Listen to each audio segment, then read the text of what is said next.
छत्रपती संभाजीराजे आणि जरांगे जरांगेचं आंदोलन शोषिताचं नाही, वंचिताचं नाही. आणि छत्रपती संभाजीराजेंचं सुद्धा कुठलंही शोषिताचा वंचिताचा कळवळा नाही. तर राजकारणासाठीच हे आंदोलन उभं केलं गेलं आणि राजकारणासाठीच संभाजीराजे तिथे येऊन त्यांना भेटलेले आहेत.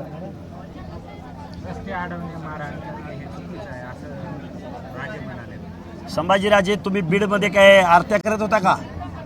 संभाजीराजे मराठवाड्यामधल्या 12 बलुतेदार 18 बलुतेदार लोकांच्या घरं जाळणं, दुकानावरती हल्ले करणं, धनगर समाजाच्या एका तरुणाला त्याच्या गावात जाऊन 200-300 जमावानं जमिनीवरती नाक घासायला लावणं आणि त्याचा व्हिडिओ व्हायरल करणं, हे काय कशात बसतं? संभाजीराजे पै पाहुण्याचं जातीचं आंदोलनाला कडे दुर्लक्ष करणार आणि रिॲक्शन म्हणून ओबीसी बांधवांनी शिव्या देणाऱ्या माणसाला जर जाब विचारला तर एवढं झोंबलं. संभाजीराजे तुम्हाला आता राजे म्हणायला आम्हाला लाज वाटते. तुम्ही छत्रपती शाहूराजांचे वारस नाही, तुम्ही छत्रपती शिवरायांचेही वारस नाही.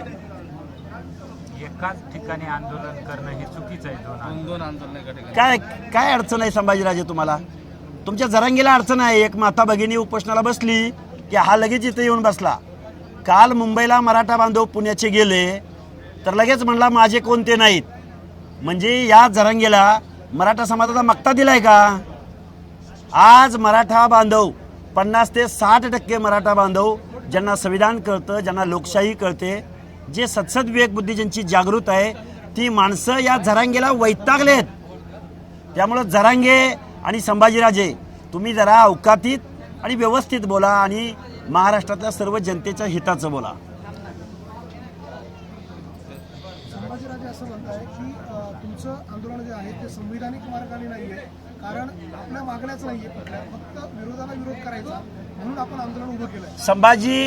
संभाजी भोसले, मिस्टर संभाजी भोसले, आता राजा म्हणणार नाही मी तुम्हाला, कारण रयतेचा राजा छत्रपती शिवाजी महाराज यांचं राज्य निर्माण होण्यासाठी 18 पगड जातींनी जीवाची कुर्बानी केली आणि आरक्षणाचे जनक राजर्षी शाहू महाराज यांच्या विचारांचे पायीक आम्ही आहोत.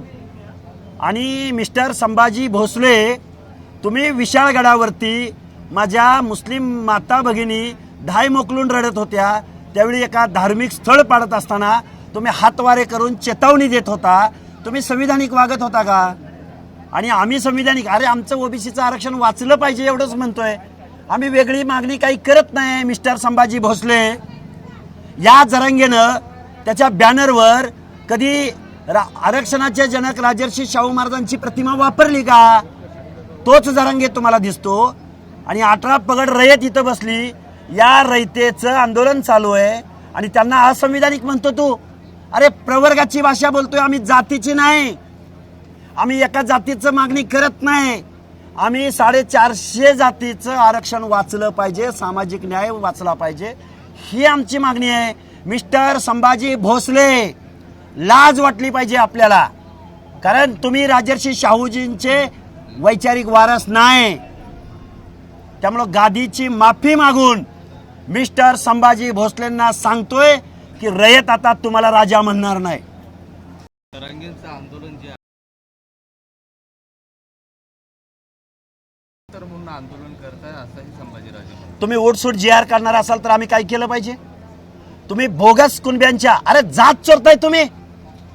अरे बाय बर्थ मागासवर्गीय जन्माला यावं लागतं, जन्मानं मागासवर्गीय असावं लागतं, नाहीतर राज्य मागासवर्ग आयोगाच्या पॅरामीटर्समध्ये बसावं लागतं, तेव्हा मागासवर्गीयांचं आरक्षण भेटतं.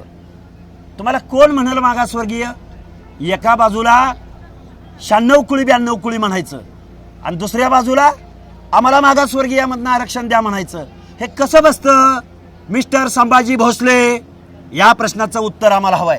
छत्रपतींचा वंशज म्हणून तुम्ही संभाजीराजेंना आतापर्यंत पाहायचा, मात्र संभाजीराजे इथून येतात 5 किलोमीटर हवेच्या अंतरावर असलेल्या जरांगेच्या आंदोलनाला भेट देतात. तुमची अपेक्षा होती? यस, हे बघा मिस्टर संभाजी भोसले, आम्ही तुम्हाला राजे का म्हणायचं? कारण तुम्ही जर छत्रपती शिवरायांचे वारस असता, तुम्ही जर राजर्षी शाहू महाराजांचा वैचारिक वारसा असता, तर तुम्ही पहिल्यांदा या रयतेच्या म्हणजे 18 पगड जातीच्या, बलुत्याच्या, आलुत्याच्या, भटक्या विमुक्तांच्या आंदोलनाला भेट दिली असती. मिस्टर संभाजी भोसले राजा आता राजा राणीच्या पोटात नाही, डॉक्टर बाबासाहेब आंबेडकरांच्या संविधानाच्या मतपेटीतनं जन्माला येतो. त्यामुळे मी तुमच्या वडिलांना आम्ही राजर्षी शाहू महाराजांचे वारस मानू, पण मिस्टर संभाजी भोसले तुम्हाला इथून पुढे कुठलीही ओबीसीची जनता तुम्हाला राजा म्हणणार नाही. मात्र एकीकडे चालू असताना तिथं आमदार येतात, खासदार येतात, छत्रपती संभाजीराजेसारखे लोक येतात. मात्र तुमच्या उपोषणाला 5 दिवस होतं, एकही ओबीसीचं नेतृत्व तुमच्याकडे फिरकत नाही. हे बघा, ओबीसीच्या नेत्यांना सुद्धा आमचं सांगणं आहे, तुम्ही ज्यांचं प्रतिनिधित्व करता आहात, ज्यांना तुम्हाला रिप्रेझेंटेशन करायची संधी मिळाल्या, रिप्रेझेंटेशन याचा अर्थ संविधानानं तुम्हाला संधी दिल्या, तुम्ही जर ओबीसीची भाषा बोलणार नसाल, ओबीसी बांधव बिथरलेला आहे. आत्ताच आमच्या एका बंजारा माता भगिनीनं ज्या शिव्या दिल्यात, मीडियाला माझी विनंती आहे, तुम्ही जरांगेंच्या शिव्या अनकट जशाच्या जशा दाखवल्या तशा आमच्या या बंजारा माता भगिनीच्या शिव्या या महाराष्ट्राला दाखवा. आणि जरांगेला आम्ही आव्हान केलंय की आमच्या माता भगिनींच्या जर शिव्या तुम्ही ऐकल्या तर जरांगे तुमच्या अंगावर कपडे राहणार नाहीत. शिव्या आपण दाखवूयात, मात्र ओबीसीचं नेतृत्व कुठं आहे? तुमच्या पाठीमागे 5वा दिवस असताना एकही ओबीसी नेतृत्व फिरकत नाही. तुमच्या आंदोलनाला कुठंतरी ते नाराज आहेत असं वाटतं? जे नाराज असतील ते असतील, पण आमची ओबीसीची जनता तांड्याच्या तांड्यानं आज इथं गर्दी करते. उद्या परवा आमचा हा ओबीसी बांधव किती प्रमाणात आहे, काय आहे, याचं उत्तर या महाराष्ट्राला बघायला भेटेल. फक्त महाराष्ट्राच्या मुख्यमंत्र्यांना डोळं उघडं ठेवावेत.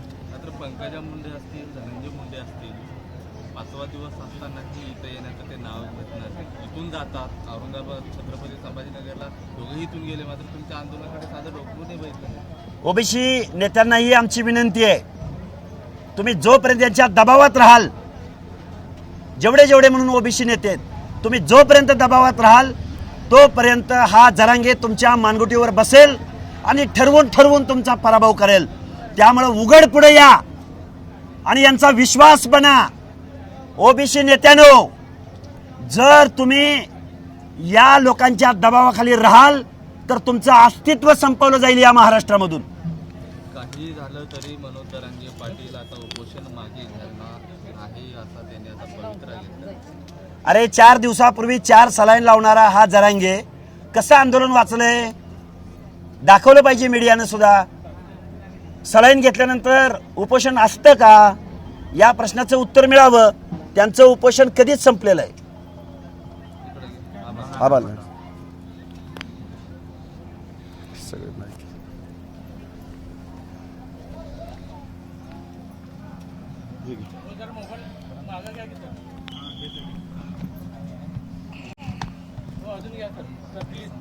ते पण द्या. काय घ्यायचंय? आम्ही मागे तुमची हाईट थोडं उंच करा.